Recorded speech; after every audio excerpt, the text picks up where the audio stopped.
সুরেন্দ্রনাথ সরকার তার স্মৃতিচারণায় বলছেন, একবার জয়রামবাটি গেছি। আমার সাথে 4টি ভক্ত ছিল। মা সেই ভক্ত 4টিকে দীক্ষা দিয়েছিলেন। তার মধ্যে একটি ছেলে মানুষ ভক্তকে মা দীক্ষান্তে বলেছিলেন 108 বার জপ করবে। তাহাতে সে সন্তুষ্ট হয় নাই, তাহার ইচ্ছা 1000 লক্ষ বার জপ করে।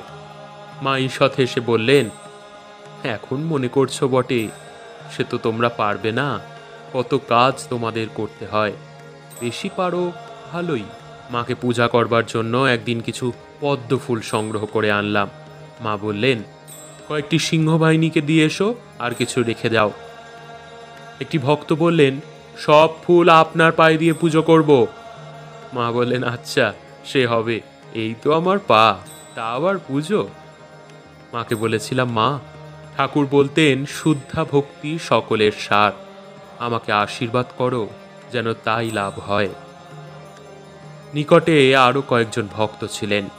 মা চুপ করে রইলেন। ক্রমে সকলে চলে গেলে মা আমাকে একান্তে বললেন, ও কি সকলেরই হয় গা, তবে তোমার হবে। মা রাধুকে বলেছিলেন, রাধু, তোর দাদা এসেছে, প্রণাম কর। আমি ভাবলাম, সে কি, আমি যে কায়স্থ। সঙ্গে সঙ্গে মনে হলো, মা তো আর আমার অমঙ্গল করবেন না। তখন উভয়কে প্রণাম করলাম। একদিন পান্তা ভাত খেতে ইচ্ছে হওয়ায় মায়ের কাছে গিয়ে চাইলাম।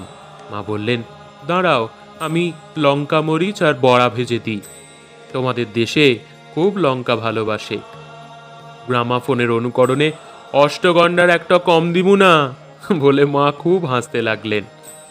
জয়রামবাটিতে অন্য একদিন মা বলেছিলেন, বাবা, সারাদিন যেন কুস্তি করছি, এই ভক্ত আসছে তো ওই ভক্ত আসছে, এ শরীরে আর বয় না। ঠাকুরকে বলে রাধু রাধু করে মনটা রেখেছি। আমার মনে হলো, ঠাকুর যেমন জল খাবো, তামাক খাবো বলে মনকে বাহ্য জগতে একটু নামিয়ে রাখতেন, এ কি তাই? এত কষ্ট সহ্য করে মা বহুজন হিতায় শরীর রেখেছেন। বিদায় গ্রহণের সময় বললাম, মা, আমার মতো তোমার লাখো লাখো ছেলে আছে, কিন্তু তোমার মতো মা আর আমার নেই। এই কথা শুনে মা সজল নয়নে সস্নেহে আমার চিবুকে হাত দিয়ে চুম্বন করলেন।